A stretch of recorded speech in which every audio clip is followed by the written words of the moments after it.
Okay, good morning. Nandito po tayo ngayon sa Toyota San Jose.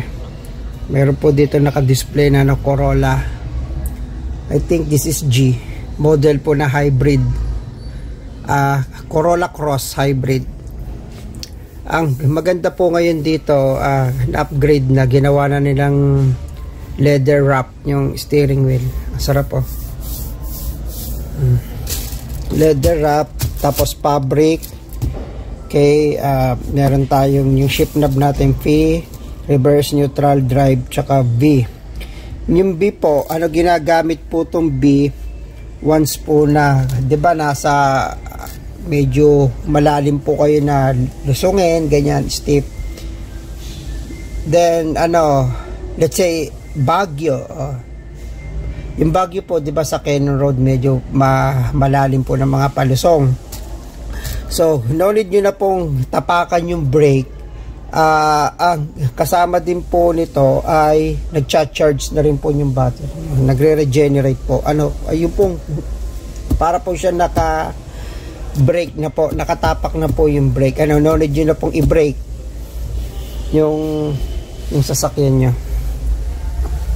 Tapos, ito po, malambot po to, may padding, tumatigas. Plastic, okay lang yan. Dahil sa weather dito sa Pilipinas, pag malambot yan, tunaw yan. Tapos ito, sarado po natin, ayos lang, not bad. Tapos may chrome. Ito yung kanyang lock. Ito yung kanyang sa aircon vents, tuloy-tuloy hanggang dito. Tapos yung kanyang monitor malaki na. Ayan, malaki na yung monitor niya, unlike yung before. Tapos wala po siyang mga na pure touchscreen. So maganda pong tignan. Hindi po marami pong nakakalito na ipe-press ka. Then tapos pagbaba nyo dito, nandito naman yung sa meron siyang off, front, rear defogger, aircon, heat, cool. Ayan pa. Ito, recirculation, AC. Ito sa aircon temp. So dual na siya. Yung climate control nyo. Yung lamig para sa driver, tsaka yung lamig para dito sa passenger. Tapos may took cup bottle holder. Meron siyang ganda. Tapos may hold, tsaka P. Minimal lang. Wala masyadong buttons. Tapos ang napansin ko lang dito sa harapan, I'm 5'4". Pagka po binuksan nyo yung glove box nyo, bugs, bumubunggo po siya. Pero pagka po ayan, gumanyan na, ayan, yun po yung pinakasagad nya. Danda naman po siyang bumababa. Yun nga lang, skip. Ganyan natin. So, ito lang po yung distansya nyo. Tama-tama, maganda siyang tignan.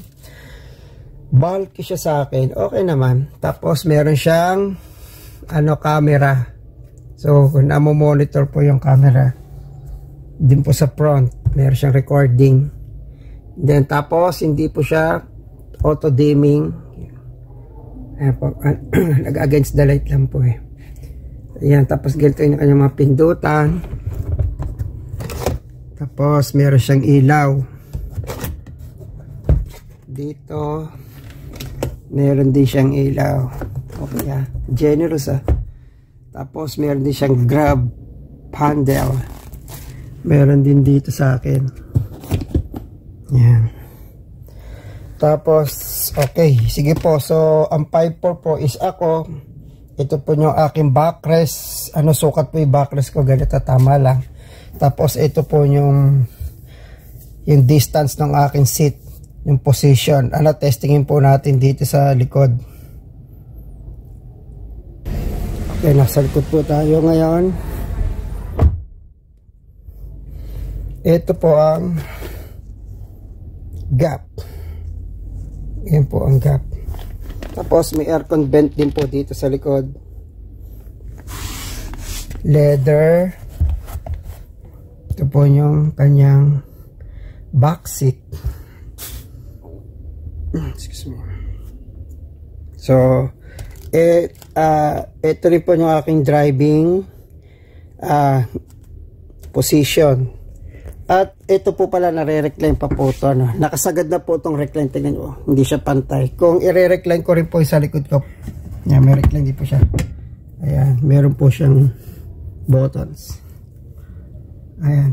And then tapos yung kanya pong interior is black. Black po yung kanyang interior. Tapos meron din po siyang bottle holder. Meron siyang armrest with bottle holder too. Malalim, tama naman. Okay lang. Ayan. Ano para po sa akin ngayon, mas prepare ko na rin yung fabric unlike po sa leather. Kasi leather yung Yaris Cross namin. Parang matigas siya. Unlike po ng fabric, pag umupo kayo malambot. So meron din po to sa gilid na bottle cup holder. Ito rin po. Ito po yung likod niya. Yan, sa hindi pa po nakakakita. Ayan po yung likod niya. Parang airplane yung yung bintana niya. Tapos may airbag dito. Kita ba sa aking camera? Ayan po, SRS airbag. Meron din po doon sa kabila. Tapos may tether. Yung po sa mga car seat. Ayan po, dito po sinushoot. Yan po siyang pang-lock dito. Meron po, kabilaan. Okay. Pause muna po ulit natin.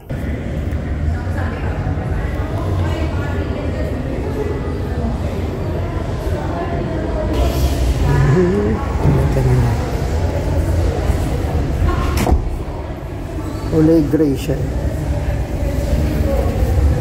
Sa upuan.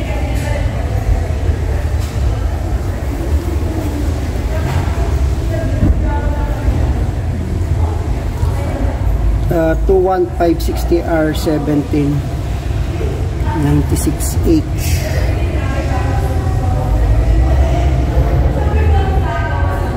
So yung gulong po niya, ang date po dito ay 09/24. So means to say po, yung pong 09 month of February 2024 po yung gulong niya. So usually meron pa siyang mga puntel. Ayun. Ito yung kanyang suspension, front suspensions.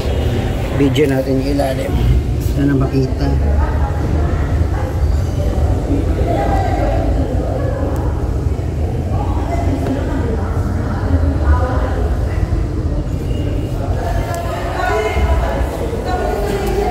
Ito naman yung front.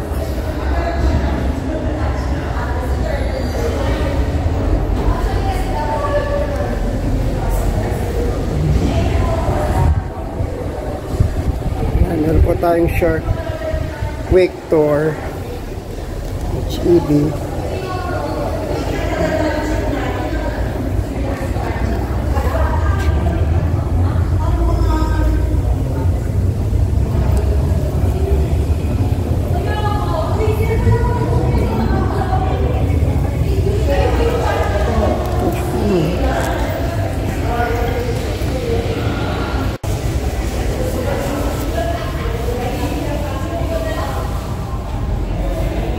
Andun yung stand niya, ang layo. Ito yung engine bay. 1.8. Yung Yaris po kasi 1.5. Ito 1.8. Medyo malaki po ito.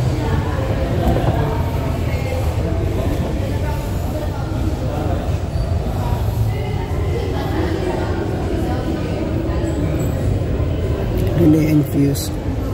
Coolant. Yung coolant niya, dalawa. I think baka sa battery ito. Ito naman sa radiator, sa engine.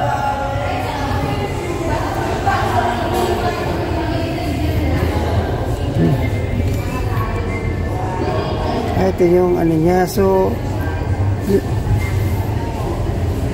wag niyo pong tatangkay lumusong sa baha. Papasukin po ito.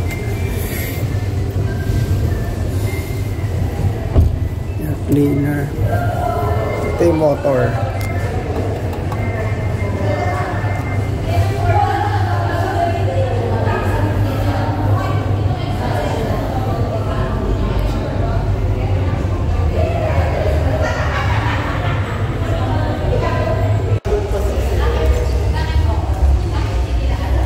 Ito yung likod. Meron siyang shape na hindi siya pantay.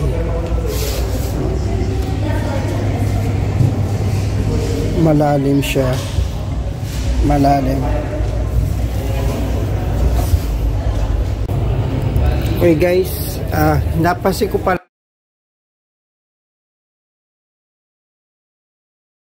to, ala na rin pala tong